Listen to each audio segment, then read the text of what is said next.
बघा question number 4 problem set मधला problem set 1.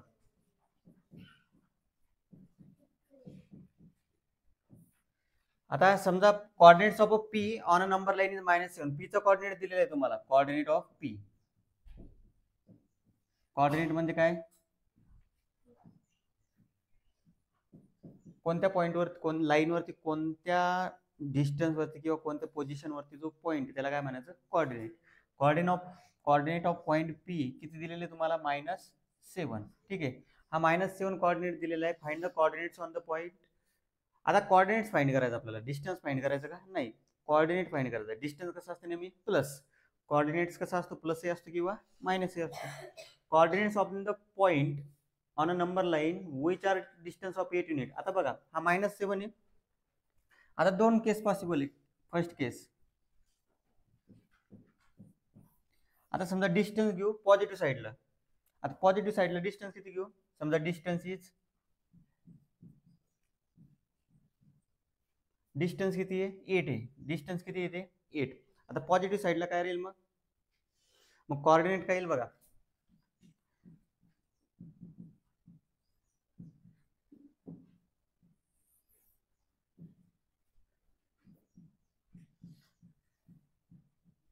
Positive साईडला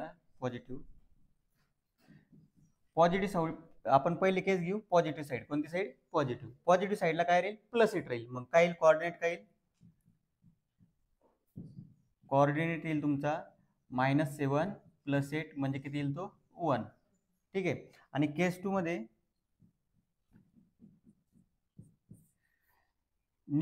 आपण निगेटिव्ह साईडला घेऊ. निगेटिव्ह साईडला किती राहील मग कोऑर्डिनेट येईल तुमचा, कोऑर्डिनेट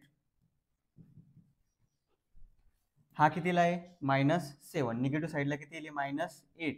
-7 आणि -8 किती येईल तो, -15. म्हणजे पॉझिटिव्ह साईडला किती डिस्टन्स आहे, 8.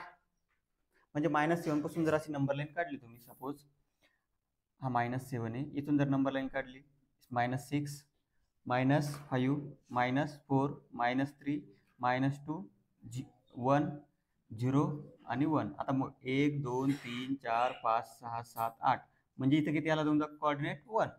म्हणजे पॉझिटिव्ह साईडला किती येईल तुमचा कोऑर्डिनेट 1. आता निगेटिव्ह साईडला तसं घेतलं तर -8 -9 10 11 12 13 14 आणि 15.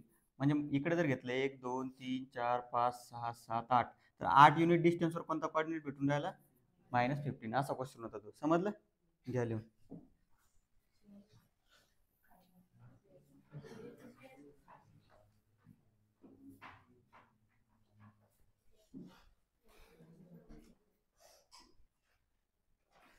क्वेश्चन नंबर 5 हा समजला का, थोडं वेगळं आहे पण समजून घ्या. -7 मध्ये त्याच्या पॉझिटिव्ह साईडला 8 साईड म्हणजे पॉझिटिव्हला 8 युनिटवर एक पॉईंट राहतो. कोणता पॉईंट, 1. आणि निगेटिव्ह साईडला 8 युनिट डिस्टन्सवर कोणता भेटला, -15. त्याच्यानंतर 5th नंबरचा क्वेश्चन, त्याच्यामधलं पहिलं एबीसी कोलिनियर आहे. काय, हियर ABC आर कोलिनियर. आता डिस्टन्स एसी दिलेलं आहे तुम्हाला. डिस्टन्स एसी किती दिलेलं आहे, 17. डिस्टन्स बीसी 6.5 आणि डिस्टन्स एबी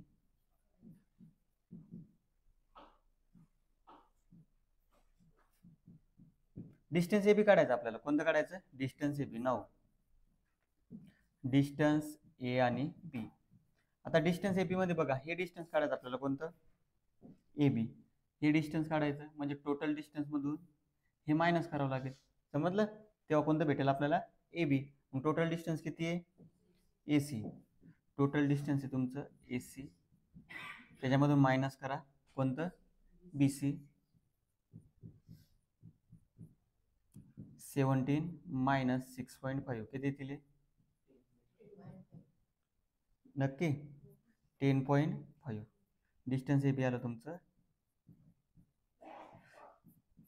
10.5. ठीक आहे, पुढचा सोडवता येईल. मग डिस्टन्स पी आर. आता तुम्हाला इथं काय विचारलं, इकडे बघा, डिस्टन्स पी आर विचारलं. काय विचारलं, पी आर म्हणजे या दोघांची काय राहील ती बेरीज, P Q plus Q R करता येईल ना.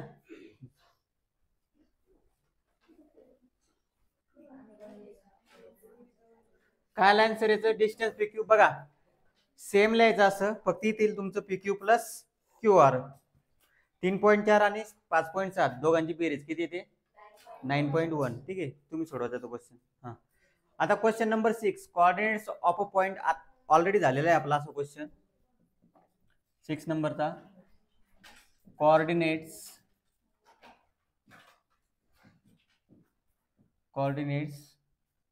ऑफ पॉइंट ए काय कोऑर्डिनेट याचा 1 आहे आणि मग दोन केसेस पॉसिबल आहे. केस फर्स्ट कोणत्या साईडला पॉझिटिव्ह साईडला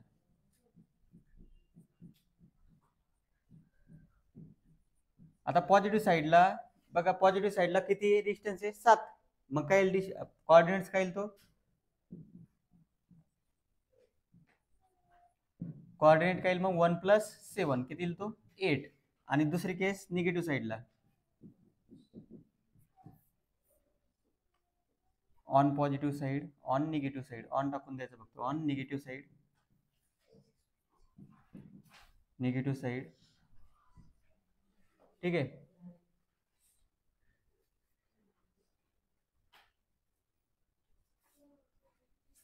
What are the coordinates of a point on a number line which are at a distance of 7 units from A? 7 unit from A. Left साईडला काय येईल मग राईट साईड लेफ्ट साईड करू शकता तुम्ही निगेटिव्ह साईड पॉझिटिव्ह साईड जर टाकल्यापेक्षा मागच्या question मध्ये पण राईट साईड टाका तेवढं इम्प्रेसिव्ह वाटतं आन्सर. ऑन राईट साईड म्हणजे समजून जाईल तुम्हाला कसे असतात तिकडे number plus on left side. ठीक आहे आता कोऑर्डिनेट काय येईल मग तुमचा कोऑर्डिनेट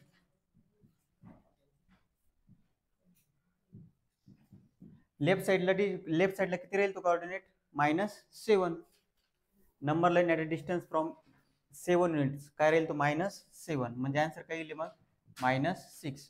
दोन कोऑर्डिनेट पॉसिबल आहे कोणते -6 आणि 8.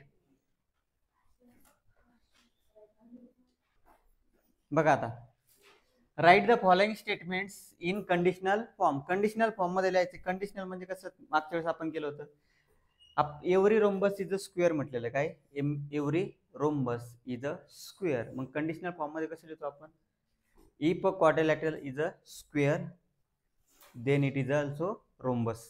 म्हणजे काय आपण फक्त कंडिशन टाकतो if a quadrilateral is a square then if आणि देन दोन कंडिशन टाकतो. Same angles in a linear pairs are supplementary. ते कसं लिहाल मग तुम्ही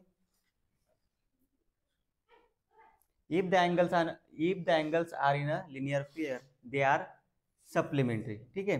if a triangle is a figure formed by 3 segments इथं सांगा बरं कसं करसाल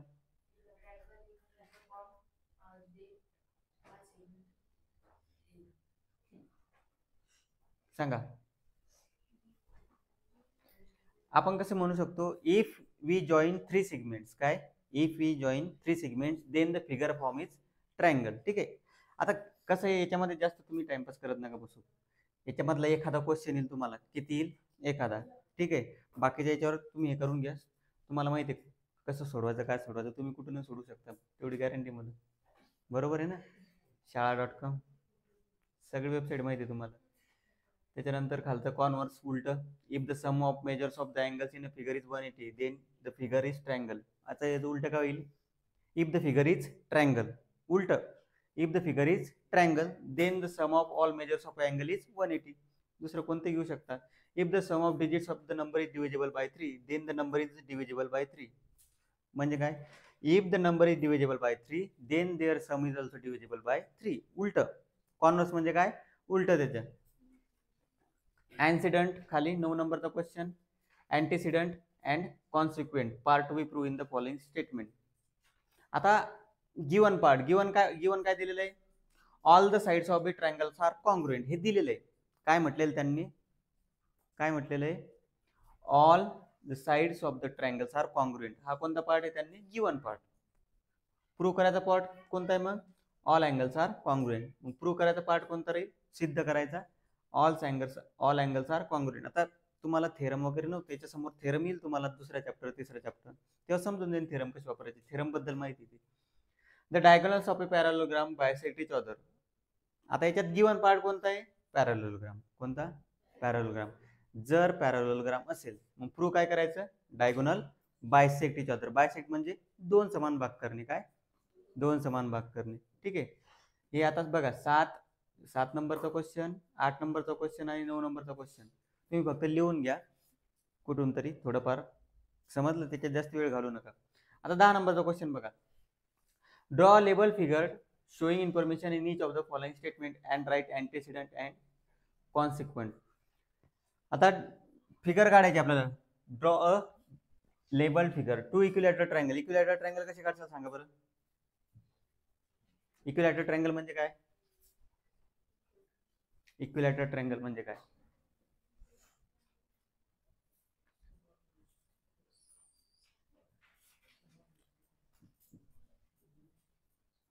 ज्याच्या तिन्ही बाजू कशा असतात? सारख्या. ठीक आहे. दुसरा काढूया. Two equilateral triangles are similar.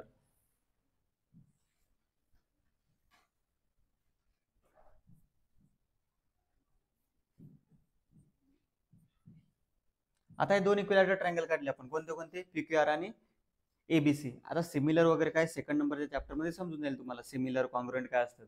To equilateral triangles are similar. Similar म्हणजे सारखे असतात, ते दिसायला सारखे, त्याचा प्रत्येक अँगल सारखा. सारखा म्हणजे समजतं ना तुम्हाला? दोन गोष्टी सारख्या, आपण म्हणतो दोन गोष्टी सारख्याच दिसतात, पण त्याच्या व्हॅल्यू इक्वल असतात का डायरेक्ट? नाही. जर सगळ्याच्या सगळ्या बाजू, समजा आता ही बाजू 6 आहे आणि ही 8 आहे, पण दिसायला सारखे येते, पण कॉन्ग्रुएंट आहे का? कॉन्ग्रुएंट म्हणजे काय? ही पण 6 असते तर ही पण किती असते? 6. दिसायला सारखे असले तर अँगल सारखे असू शकतात. 60, 60 आणि 60 याचे पण अँगल किती राहतील? 60च राहतील, कारण इक्विलॅटरल येतो. इक्विलॅटरलचे तीन अँगल कसे असतात? सारखे, पण त्याच्या बाजू सारख्या आला का? नाही. म्हणजे आता तुम्हाला पुढच्या चॅप्टर मध्ये सांगून देईल, सिमिलर ट्रायंगलचा रेशिओ बनत असतो साइडचा असा, PQ अपॉन AB, त्याच्यानंतर QR अपॉन BC आणि तिसरं PR अपॉन AC. एवढं लक्षात राहू द्या फक्त, की सिमिलर असलं, ट्रायंगल सिमिलर असलं त्याचं साइन कसं असतं सिमिलरचं माहिती आहे ना, आणि कॉन्ग्रुएंटचं कसं असतं बघितलेलं आहे का? हे साइन कोणतं? सिमिलर आणि हे कॉन्ग्रुएंट. आता हे जे खालच्या दोन लाईन इक्वल, ते इक्वल याच्यासाठी असतं की तुमच्या बाजू पण कशा आहे? सारख्या. सिमिलर मध्ये काय बनतो? रेशिओ. ठीक आहे, एवढं लक्षात राहील. If the angles in a linear pair are congruent then each of them is a right angle. Linear pair मधले अँगल जर कॉन्ग्रुएंट असेल तर दोन्ही राईट अँगल असतात. कसे? Linear pair. लिनियर पेअर म्हणजे सांगा बरं?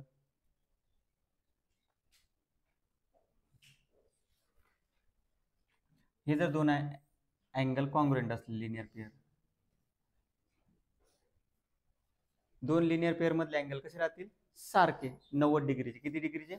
90 डिग्री. ठीक आहे. Then each of them is a right angle. Linear pair मधला अँगल जर सारखा असेल तर त्यांचे किती असतात? ते 90 डिग्रीचे. आता समजा ही दोन लाईन आहे, ठीक आहे. आता हे दोन लाईन मध्ये अँगल सारखा राहणार आहे का? नाही. हा एक अँगल बघा 90चा झाला, हा काहीतरी कमी जास्त असेल. म्हणजे दोन लिनियर पेअर मध्ये जर अँगल सारखे असेल तर ते कितीचे असतात? 90 डिग्रीचे. ठीक आहे, एवढं लक्षात ठेवा. If the altitudes drawn on the two sides of the triangles are congruent, then those two sides are congruent. आता बघा, हे जे सगळं काही हे थेरम आहे. काय आहे? थेरम. हे आपल्याला पुढे चॅप्टर मध्ये येणार आहे. आता तुम्हाला जर समजा हे क्वेश्चन समजले नसतील, मला माहिती आहे काही बोरिंग वाटतात तुम्हाला हे स्टेटमेंट म्हटलं की, 7, 8, 9 आणि 10 समजले नसतील तर त्याला असं फक्त लिहून घ्या. समजलं? असं जास्त डोकं लावू नका त्याच्यामध्ये, कारण ऑर क्वेश्चन असतात आपल्याला सोडवायला. बरोबर आहे? काही क्वेश्चन थोडेफार सोडून द्यायचे. आता ह्या ज्या गोष्टी आहे, इकडे लक्ष द्या, ह्या ज्या गोष्टी लिहिलेल्या आहे 7, 8, 9, 10, या सगळ्या गोष्टी रिपीट होणार आहे तुमच्या. कुठं? सेकंड नंबरचे चॅप्टर, थर्ड नंबरचे चॅप्टर, 4th, 5th, इथून समोरचे जेवढे चॅप्टर जॉमेट्री मध्ये सगळ्या गोष्टी शिकसाल तुम्ही आरामशीर. ठीक आहे.